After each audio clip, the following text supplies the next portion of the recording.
आगे का प्रकरण भागवत का मनवंतरों की कथा। ब्रह्मा के एक दिन में कितने मनु हो जाते, सृष्टि का कैसे संचालन करते। ब्रह्मांड की व्यवस्था ही मनवंतर कथा है। पहले स्वयंभू मनु, दूसरे स्वारोचिष मनु, तीसरे प्रियव्रत महाराज के बेटे उत्तम मनु और चौथे तामस मनु।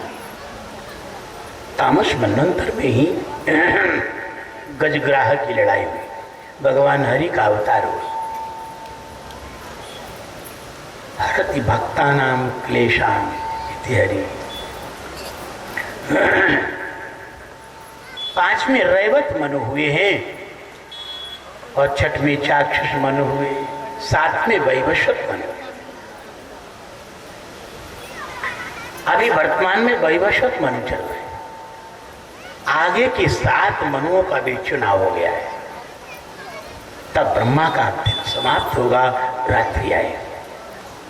ब्रह्मा की रात्रि 1000 चतुर्युगी पर्यंत। इतना ही बड़ा दिन 2000 चतुर्युगी का ब्रह्मा का अहोरात्र है। एक दिन रात, फिर सप्ताह, महीना, वर्ष। ब्रह्मा की वर्ष से 100 साल की ब्रह्मा की आयु।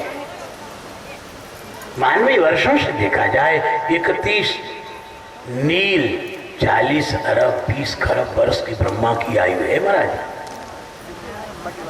वर्तमान में जिस ब्रह्मांड में आप लोग बैठे हो, इस ब्रह्मांड की ब्रह्मा की आयु 15 नील वर्ष से ज्यादा हो चुकी है। अर्थात 50 साल की उम्र ब्रह्मा की हो गई। 51वीं साल में चल रहे हैं। वो 51वीं साल का पहला ही महीना है और पहले महीने का पहला ही दिन है और पहले दिन का दूसरा पैर चल रहा है। हम लोग जानते संकल्प बोलते हो, आप लोग जरा गौर नहीं करते। संकल्प में क्या बोलते हो? ओम तत्सदद्वैतस्य ब्रह्मणो द्वितीय परार्धे। ब्रह्मा की आयु का नाम परा है। द्वितीय परार्धे, द्वितीय प्रेरार्धे श्री श्वेत वाराह कल्पे वैवस्वत मन्वंतरे अष्टाविंशतिमे कलियुगे कलि प्रथम चरणे भूर्लोके जम्बूद्वीपे भारत इत्यादि इत्यादि आप बोलते हो।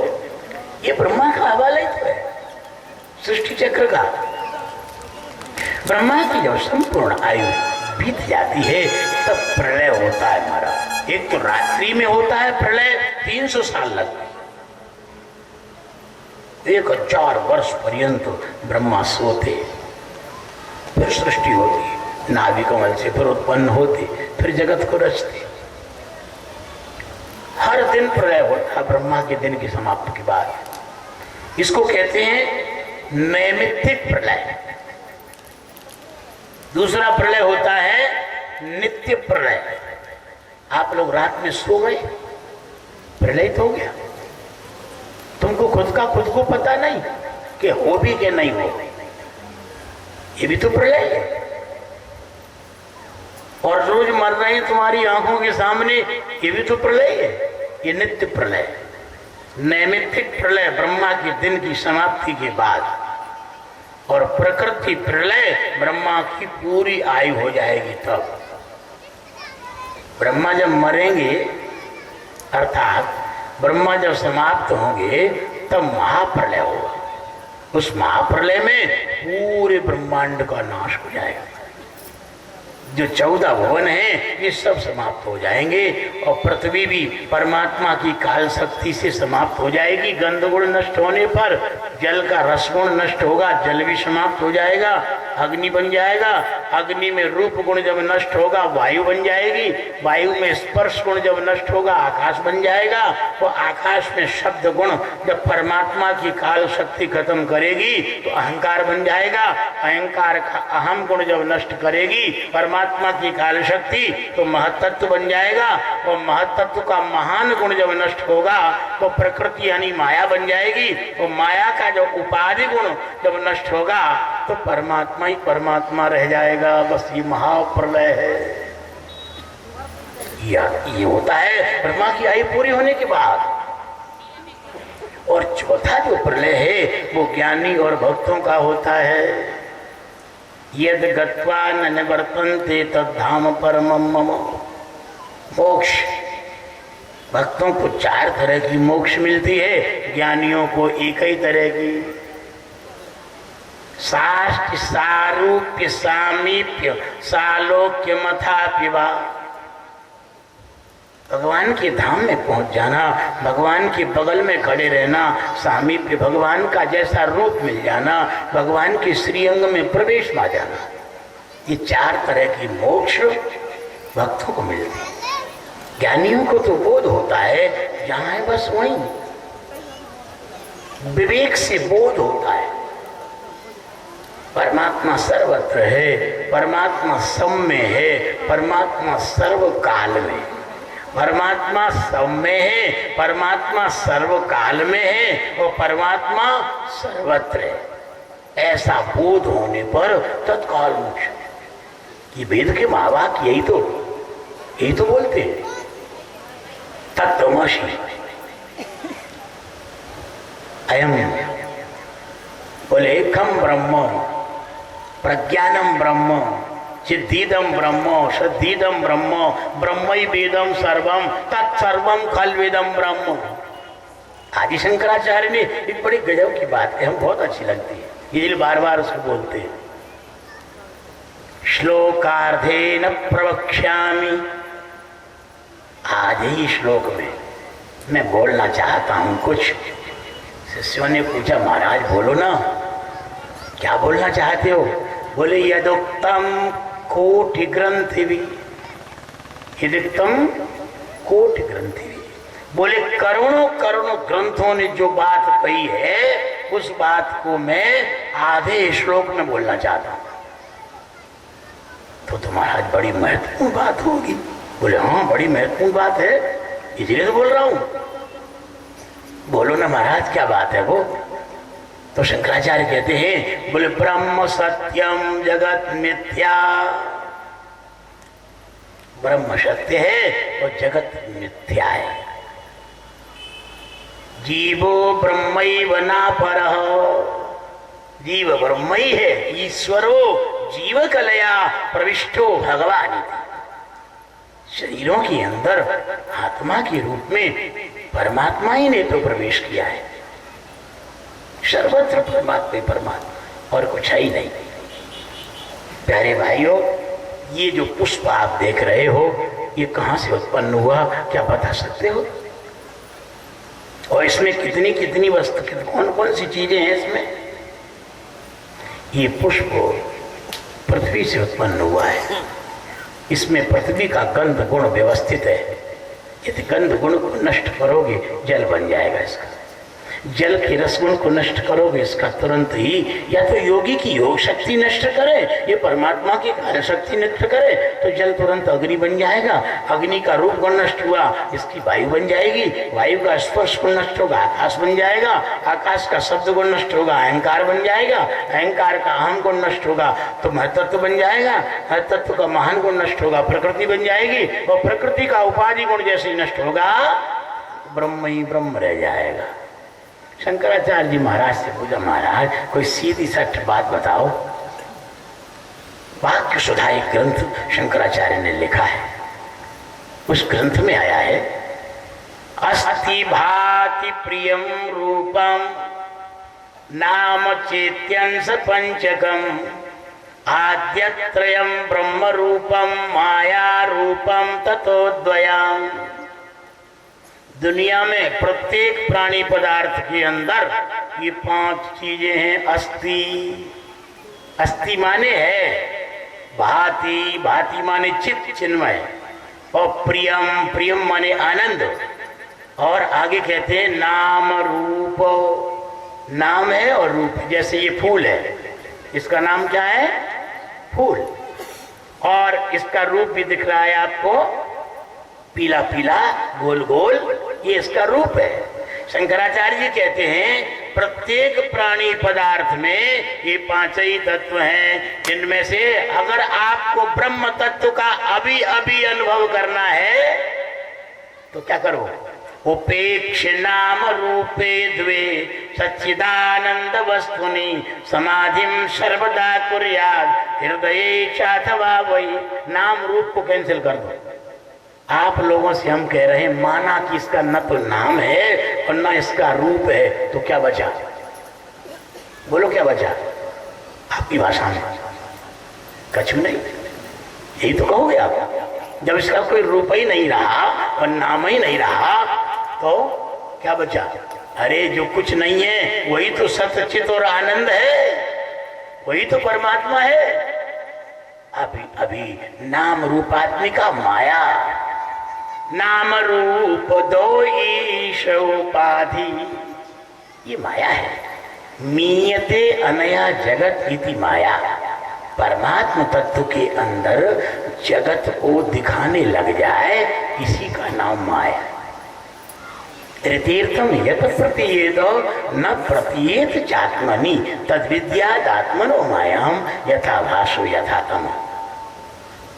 प्यारे भाइयों, इस तरह से ये चार प्रलय होती हैं, तो अपने को उन प्रलयों के चक्कर में नहीं जाना। ये चौथे नंबर की प्रलय है, या तो ज्ञानी बन जाओ या भक्त बन जाओ। विवेकवती बुद्धि पैदा होती नहीं है, सर्वत्र ब्रह्म का भाव जागृत होता नहीं है, इसलिए ज्ञान मार्ग कट गया। अब कहो कर्मयोगी बन जाए। कर्मयोग भी निष्काम त्याग, निष्काम कर्म होता नहीं। कर्म करने के पहले फल को पहले तैयार कर लेंगे, कर्मयोग भी कट गया। अब कहो भक्ति योग। अरे भक्ति योग में भी तो ऐसे थोड़े सर्वत्र भगवान का दर्शन करना होता है। भगवान कपिल ने स्पष्ट कहा है, यो माम सर्वेषु भूतेषु शन्तमात्मानमीश्वरम् हित्वार्चाम भजते मौढ़्यात् भस्मन्नेव ज्योतिषः। मुझ सर्वव्यापक की अवहेलना अवज्ञा करके जो केवल मेरी मूर्ति का ही पूजन करते हैं, सगुण विग्रह की आराधना करते हैं, वो तो ऐसा कर रहे हैं जैसे राख में हवन कर रहे हैं। राख में हवन करने से कोई मतलब निकलेगा?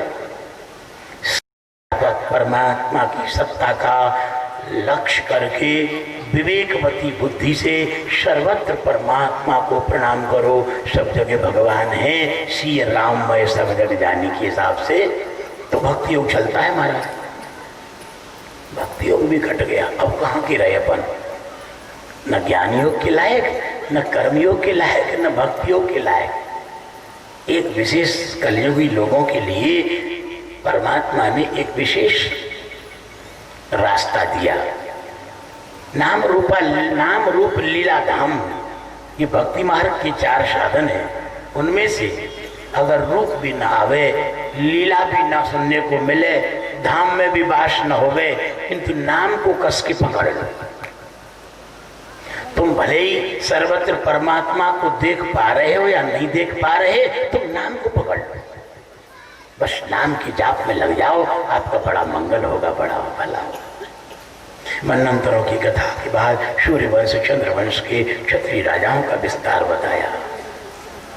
मनु महाराज की यहाँ संतान नहीं थी, पुत्रेष्ठ यज्ञ के द्वारा एक कन्या हुई। यद्यपि लक्ष्य पुत्र का था, किंतु होताओं की कृपा से रानी के आग्रह कन्या का संकल्प होताओं ने कहा, तो कन्या पैदा हो गई। वशिष्ठ के पास गए, बोले महाराज कन्या नहीं चाहिए, बेटा चाहिए। वशिष्ठ ने अपने तपोबल से लड़की को लड़का बना दिया। है कोई ऐसा वैज्ञानिक? वशिष्ठ जैसा महायोगी तपस्वी इस दुनिया में कोई हुआ नहीं। लड़की को लड़का बना दिया है। वो लड़का शिकार खेलने जंगल में गया, इलाहाबाद खंड में पहुंच गया, लड़की फिर बन गया। शंकर के द्वारा शापित क्षेत्र था। चंद्रमा के पुत्र बुध के साथ समागम हुआ, 1 साल रहा, एक लड़का पैदा हो गया उसके। उस लड़के का नाम पुरुरूपा हुआ। सूर्यवंश से चंद्रवंश आरंभ हो गया। ध्यान देना, याद जब गुरु की है, गुरु ने सोचा मेरा चेला इलाहाबाद खंड में लड़की बना घूम रहा है, भगवान शंकर को बुलाया, महाराज कृपा करो। भगवान बोले हमने साथ दिया है उस क्षेत्र के लिए, कोई पुरुष प्रवेश करे स्त्री बन जाए। भगवान से वशिष्ठ बोले महाराज कोई रास्ता निकालो। शंकर जी बोले तुम्हारी भी रह जाए हमारी भी रह जाए। 1 महीना स्त्री बन के रहे, 1 महीना पुरुष बन के रहे, इस तरह से राज्य चला। शुद्धदेव को बुलाया, 1 महीना लड़की बन के रहता है महाराज रनिवास में, और 1 महीना राजगद्दी पे बैठ के राज्य करता है। दोनों शरीरों की शादियां हुई महाराज। परंपरा आगे चली। इसी परंपरा में महाराज बड़े बड़े राजा हुए हैं। सुखदेव जी कहते हैं कि राजन 10 बेटे हुए मनु के, उन बेटों की परंपरा आगे चली। नभग के नाभाग, नाभाग के अम्बरीश। अम्बरीश बड़े भगवान के भक्त हैं, जिनको सुरवासा का साप भी स्पर्श तक न कर पाया। भगवान की भक्ति का प्राबल्य तो देखो। इसी वंश में मानधाता हुए हैं यवनाश्व की बेटी मानधाता। इनकी 50 कन्याएं थी। शौवरी ऋषि को उन लोग विवाह कराने की इच्छा प्रकट हुई है वारिचर प्रसंग को देख करके। यमुना के किनारे रहते सुनरक गांव है आज श्रीधाम वृंदावन। 50 कन्याओं के साथ एक साथ शादी की है, सबको मोक्ष पद दिलाया है। परंपरा में, इसी परंपरा में प्यारे भाइयों अंशुमान, शगर आदि हुए, दिलीप और महाराज भगीरथ गंगा को लाने के लिए विशेष प्रयासरत रहे। उनकी कृपा से, उनकी तपश्चर्या से गंगा आई। आगे परंपरा में एक अश्वक नाम का राजा हुआ, उसके बेटा हुआ मूलक। अयोध्या के राजा थे। ध्यान देना, परशुराम जी का बड़ा आतंक था। जहां राजक्षत्रियों को देखते तुरंत समाप्त कर देते। कई बार क्षत्रियों को से रहित पृथ्वी को किया, किंतु ये मूलक जो था, मूलक का बेटा अश्वक, इसके लिए स्त्री का वेश बना करके परशुराम के आतंक से सुरक्षित रखा। तब वंश आगे क्षत्रियों का चल पाया। इसी वंश में कटवान दीर्घवायु रघु अज और दशरथ, और दशरथ के यहाँ परमात्मा भगवान श्री राम का चतुर्व्यूह अवतार हुआ। त्रेता में ये सब घटना घटित हुई। पृथ्वी पर मानव नहीं थे, या तो देवता थे, दानव थे। भगवान ने रावण को मारने के लिए अवतार नहीं लिया है, भगवान ने मानवों को मानव बनाने के लिए अवतार लिया। जैसे कांटा कांटे से निकलता है, ऐसे मानव शरीरधारी चेतनाओं का उद्धार करने के लिए परमात्मा ने मानव शरीर को धारण किया। मर्त्यावतार स्त्री मर्त्य शिक्षण रक्षो बधाई व न केवलम विभो। मनुष्य को सिखाया है कब जगना, कब सोना, कैसे खाना पीना, कैसे पत्नी से व्यवहार करना, कैसे भाइयों से व्यवहार करना, कैसे माँ बाप से व्यवहार करना। ये स्वयं भगवान ने आचरण करके बताया है। आपके घरों में रामायण है, ज्यादा बताने की जरूरत नहीं है। ब्रह्म मुहूर्त में जग करके माता पिता को राम प्रणाम करते। अच्छा, कितने लोग ऐसे हैं जो अपने माँ बाप को रोजाना सुबह जगने के बाद प्रणाम करते हैं? जरा हाथ उठाएं। एक ही, दो ही हाथ उठे मारा। माँ बाप को जगने के बाद प्रणाम करना इतनी संख्या है हमारे सनातन धर्मियों की। और सनातन धर्म जहाँ से आरंभ होता है, पहली सीढ़ी में इतनी गफलत। जिसका जगना बिगड़ गया उसका सोना बिगड़ गया, और जिसका जीवन बिगड़ गया उसकी मौत बिगड़ गई। कब आएगा ध्यान? धर्म का पालन करो। आप लोगों को संपत्ति चाहिए, सुख चाहिए। अच्छा, हाथ उठाओ, कितने लोग सुख चाहते हैं, कितनी संपत्ति चाहते हैं? आप सुना। अरे शर्म लग रही है, उठा तो सब देंगे अभी, है कि नहीं? संपत्ति सब चाहते हैं, सुख चाहते हैं सब। कैसे मिलेगी? मिलने की प्रक्रिया है। तुलसीदास जी रामायण में स्पष्ट कहते हैं, बोले जिमि सरिता सागर में जाई, और यद्यपि ताई कामना नाही, और तिमि सुख संपत्ति भी नहीं बुलाए, और धर्मशील पा जाए सुभाए। तुम धर्म का आचरण करोगे तो सुख तुम्हारे हवाले होगा, संपत्ति तुम्हारे कदमों में होगी। धर्म क्या है? ब्राह्मे मुहूर्ते प्रबुद्धेत मातृदेवो भव पितृदेवो भव आचार्य देवो भव सत्यम ब्रूयात् प्रियम ब्रूयात् सत्यम वद धर्मम चर शास्त्रमधीस्व हर स्वाध्यायमुपासीत। प्यारे भाई, यही तो धर्म है। धर्म पालन करते नहीं है और संपत्ति को बटोरने लगे हैं। जो भी है वो भी चली जाएगी महाराज। सुखस्य मूलम धर्म, चाणक्य ने कहा है, सुख की यदि जड़ है तो धर्म है। धर्म का पालन करो। बड़े बड़े राजा हुए महाराज। भगवान ने रामो विग्रहवान धर्म, ये धर्म तुमको समझ आता नहीं है कि धर्म किसे कहते हैं, तो राम के जीवन दर्शन को देख लेना। राम जो करते हैं वो धर्म का है। राम प्रत्यक्ष धर्म मूर्ति है। आप धर्म कुछ मान बैठे हो, धर्म का यथार्थ स्वरूप कुछ और है। धर्म क्या है? अगर गोस्वामी की शब्दावली में कहें, बोले धर्म न दूसर सत्य समाना, आगम निगम पुराण बखाना।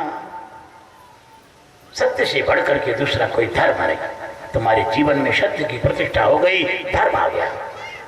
धर्म आ गया, तुमको कभी कमी नहीं पड़ेगी। आगे बड़े बड़े राजा हुए। ये मरु राजा हुए, महान प्रतापी राजा मरु। प्रतापी नहीं, महायोगी। 4,32,000 वर्ष की समाधि लगाए कलापक ग्राम में, हिमालय में आज भी बैठे।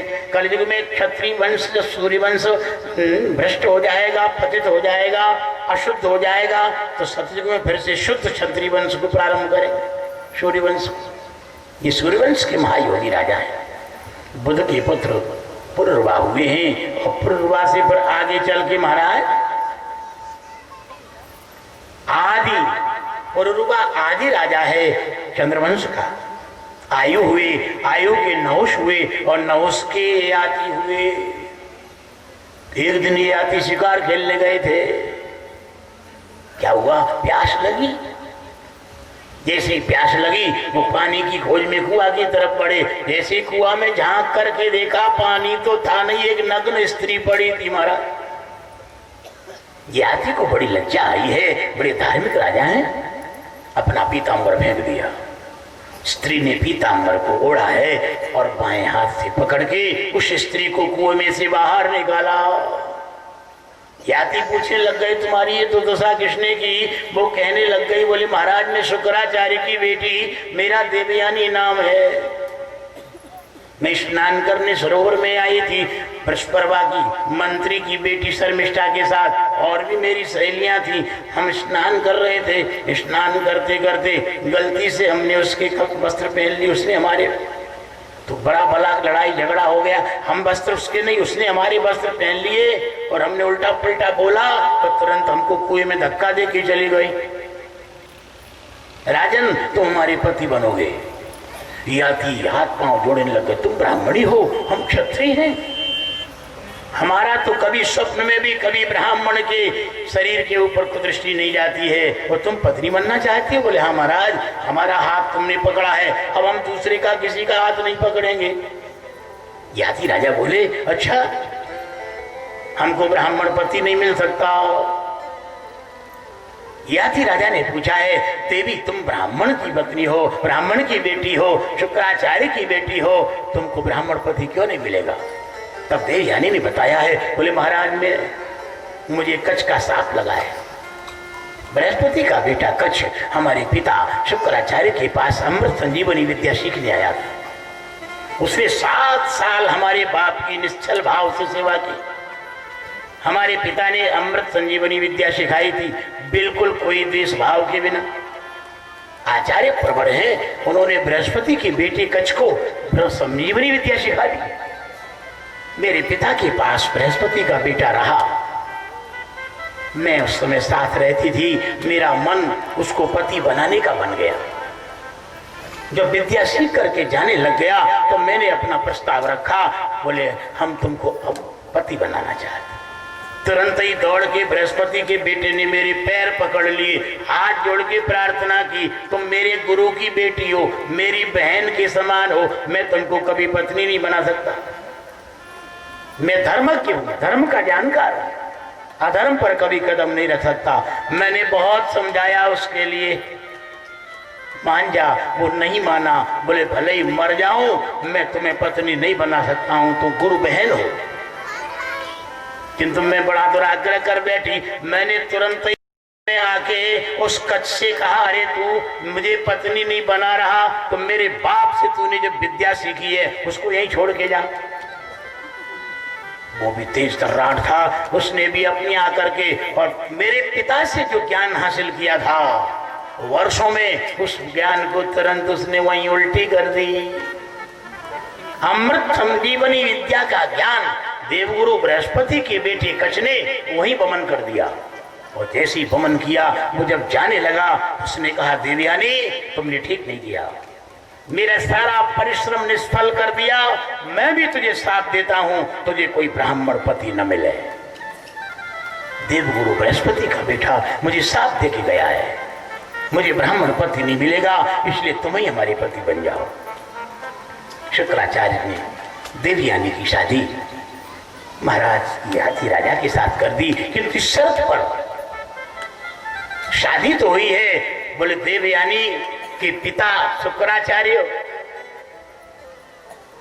वो जो दैत्यों का मंत्री था वृषपर्वा, उससे नाराज है। वो हाथ जोड़ के आया, बोले महाराज आपकी क्या इच्छा? बोले हमारी बेटी को प्रसन्न करो। शर्मिष्ठा को बुलाया और देवयानी से पूछा, इसने तुमको नग्न अवस्था में कुआं में धक्का दिया, इसके बदले में तुम क्या चाहती हो? तो देवयानी कहने लग गई, मैं ये चाहती हूँ कि मेरी शादी याति राजा के साथ हो रही है, किंतु शर्मिष्ठा जिंदगी भर मेरी नौकरानी बन के रहे। ओहो, नौकरानी बन के मरता क्या न करता, उस पर बाने स्वीकार कर लिया। शर्मिष्ठा को साथ में भेज दिया देवयानी के। किंतु जब बारात की विदा होने लग गई थी तो याति राजा से महाराज शुक्राचार्य जी कहने लग गए, राजन तुम्हारी शादी देवयानी के साथ हुई है, संतान देवयानी से होना चाहिए, ये शर्मिष्ठा से नहीं।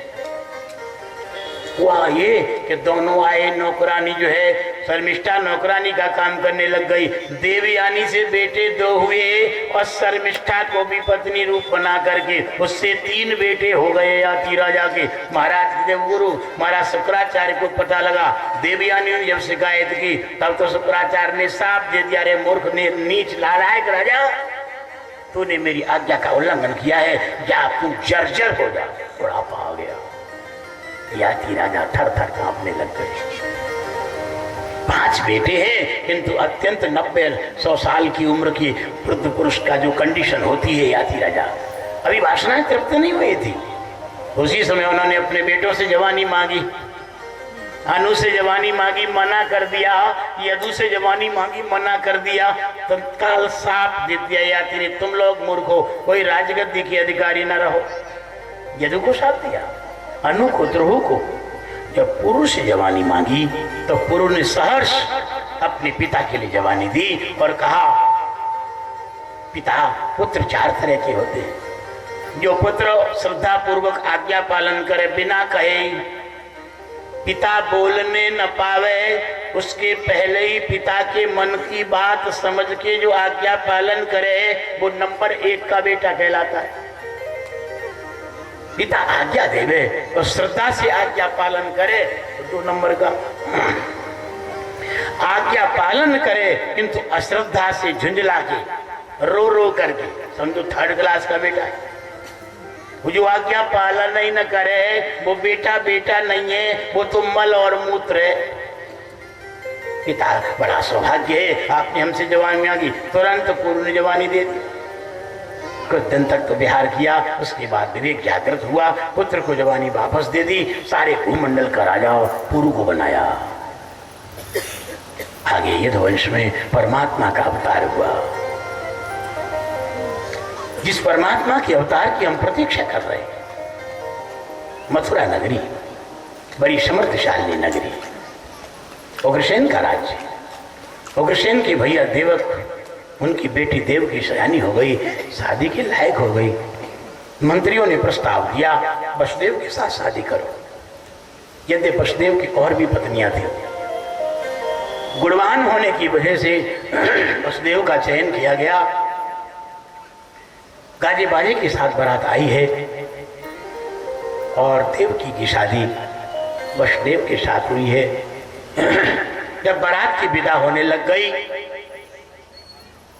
कंस रथ पर सवार होकर के रथ को चलाने लग गया। आकाशवाणी हुई, वो कंस जिस चचेरी बहन को तू ले जा रहा है, इसी का 8वां गर्भ तेरा काल होगा। तुरंत पाक डोर छोड़ के म्यान से तलवार निकाल ली, देवकी का चूड़ा पकड़ लिया और सर काटने के लिए तैयार है। स्थिति बड़ी भयंकर बन गई। वसुदेव ने बहुत कुछ साम नीति का प्रयोग किया, नहीं माना। तब तो कहा, बोले देखो राजन, विवाह का मांगलिक समय है और इस समय तुम अपनी बहन की हत्या कर रहे, दुनिया तुम्हारे नाम पर थूकेगी। इसलिए राजन, हम सौगंध खा के कहते हैं, इस देवकी से जो भी बेटा पैदा होंगे जन्म से तुमको तत्काल दे दें। इंद्र कंस जानता था वसुदेव कभी झूठ नहीं बोलते। अपने घर चले गए वसुदेव देवकी। इधर महाराज पृथ्वी पर ज्यादा आतंक बढ़ गया। गौ का रूप बना के पृथ्वी ब्रह्मा के पास, ब्रह्मा भगवान के पास स्थिति करती है। भगवान ने अवतार का पूरा प्रकरण सारे ब्रह्मा को समझाया। बोले तुम सारे देवताओं को ले जाकर के पृथ्वी मंडल पर अवतार ले लो। मथुरा मंडल में सारे देवताओं ने अवतार ले लिया, गोप के रूप में, गौओं के रूप में, ग्वालों के रूप में, ग्वालनियों के रूप में, ये सब देवता बने। पहला पुत्र वसुदेव के हुआ है, ले आए कंस के पास। कंस ने उसको वापस कर दिया है। जैसे वापस किया, वसुदेव प्रसन्न नहीं। थोड़े दिन के बाद देवर्षि नारद जी आए हैं। नारद ने कंस को बताया, तेरी मारने का पूरा प्रयास है, इतने जन्म रहे हैं गोकुल में, ब्रज में, मथुरा में, ये सब देवता जन्म रहे, वापस कर दिया। तुरंत वसुदेव के बेटे को मार दिया। जानते हो कंस बहुत पापी था। दूसरे बेटे की हत्या, तीसरे की हत्या, चौथे, पांचवें, छठवें की हत्या, 7वां अनंत काटे जाया है देवकी के गर्भ में। उसी समय परमात्मा ने योग माया को बुलाया, योग मायन आओ, तुमको पृथ्वी पे जाना होगा। मेरा मैया देवकी के गर्भ में मेरे बड़े भैया का तेजस को खींच के दूसरी माँ जो गोकुल में नंद महाराज की यहाँ रह रही है रोहिणी, उसके गर्भ में प्रवेश करा दो और तुम स्वयं मैया यशोदा के गर्भ में प्रवेश कर जाओ। मैं आता हूँ मैया देवकी के गर्भ से जन्म लेता हूँ। योग माया बोली, मुझे पृथ्वी पर मरने वाले शरीरों के यहाँ जन्म लेने को क्यों बोलते महाराज, मैं नहीं जाऊँगा। भगवान बोले, तुम चिंता न करो, जब मैं जा रहा हूं और तुम मेरी योग माया हो, तुम्हारे जाने में क्या है। भगवान ने योग माया को कहा है, वो योग माया, तुम पृथ्वी पर अवतार लेकर के शारदा, जगदम्बा, दुर्गा, भवानी, कात्यायनी, चंडिका नामों से पुकारी जाओगी। ऐसा कोई गांव नहीं होगा, ऐसा कोई खेड़ा नहीं होगा जहां पर तुम्हारी मानव आराधना न करे। तुम जाओ, जगत की भलाई होगी। इसलिए हर खेरे की माँ है खेरापति मैया। आपके घरों में भी कुल देवियां हैं, आपके कुल देवियों से ही संचालित है। सबका धर्म है, फर्ज है भगवती जगदम्बा की आराधना करें। शक्ति के बिना कुछ भी तो नहीं है, शिव भी शक्ति के बिना मुर्दा ही तो है। आज मैया देवकी के गर्भ को खींच के रोहिणी के गर्भ में प्रवेश कराया और स्वयं मैया यशोदा के गर्भ में प्रवेश कर गए। परमात्मा जगत नियंता देवकी के गर्भ में आए। बड़ा दिव्य प्रकाश देवकी के शरीर का। कंस की काली कोठरी में प्रकाश ही प्रकाश। परमात्मा जिसके गर्भ में आया हूं, कंस को पता लगा 8वां गर्भ यही मेरे मारने वाला है, क्या मार डालूं देवकी को। तुरंत उसका विचार बदला, नहीं नहीं, इस समय देवकी को मैंने मार दिया तो दुनिया के लोग मेरे नाम पर थूकेंगे। कितना पराक्रमी बल वाला एक कंस, उसने अपने बल को कहां चलाया? अपनी बहन के मारने में। कितना पराक्रमी एक कंस, जिसने कहां बल चलाया? बोले गर्भिणी को मारने के लिए। और इस कंस ने अपना बल का जोर कहां दिखाया? बोले महिला पर, अबला पर, स्त्री पर। स्त्री हत्या का पाप लगेगा, गर्भिणी हत्या का पाप लगेगा और बहन की हत्या का पाप लगेगा। तीन तीन हत्याएं मेरे मत्थे मर जाए। सन्निवृत्ता स्वयं खला, स्वयं बुद्धि उसकी बदल गई, चौकसी बढ़ा दी। अब भगवान के जन्म का समय आया। ध्यान देना, भगवान जिस नक्षत्र में जन्म लेते हैं, जिस महीने में जन्म लेते हैं, जिस पक्ष में जन्म लेते हैं, जिस तिथि में जन्म लेते हैं, वो तिथि, महीना, पक्ष और नक्षत्र आया है। भागवत में वर्णन नहीं। यह रेव जन वृक्षम, बोले जिस नक्षत्र में भगवान जन्म लेते हैं वो नक्षत्र आया। कौन से नक्षत्र भगवान जन्म लेते? भादों के महीने में कृष्ण पक्ष में अष्टमी के दिन रोहिणी नक्षत्र आया, बुधवार का दिन है। कंस के अत्याचार से ब्राह्मणों की अग्निहोत्र की अग्नियां बुझ गई थी, अपने आप जल उठी। शीतल मंद सुगंध वायु बहने लग गए, आकाश से रिम झिम बादल वर्षा करने लग गए, घुमड़ घुमड़ के गर्जना करती बादल। अप्सराएं और विद्याधरियां भेदभाव छोड़ के नाचने लग गई। दुंदुभियां नगाड़े बिना बजाए बजने लग गए। सरोवरों में सुंदर कमल खिल गए, नदियों का जल निर्मल हो गया। भगवान के जन्म का समय आया है। मंगल ग्रह को अपनी गोद में बिठाल करके पृथ्वी अगवानी के लिए आ गई। देखो, भगवान के जन्म के समय बाहर से भी समय पवित्र हो गया, भीतर से भी समय पवित्र हो गया। बाहर से शीतल मंद सुगंध वायु बहने लग गई, कमल खिल गए, जल निर्मल हो गए, रिमझिम बारिश बादल होने लग गए। और भीतर से सबके अंदर शांति, दांति, करुणा, वात्सल्य, दया भाव प्रकट हो गए। भगवान के जन्म का समय आया है, रात्रि के 12 बजे। सुखदेव कहते, राजन, जिस तरह से पूर्व दिशा में चंद्रमा प्रकट हो जाए, ऐसे परमात्मा 16 कलाओं से पूर्व दिशा में देवकी रूपी गर्भ से परमात्मा देवकी रूपी गुफा से प्रकट हो ही तो गए। बोलिए देवकी नंदन भगवान की जय।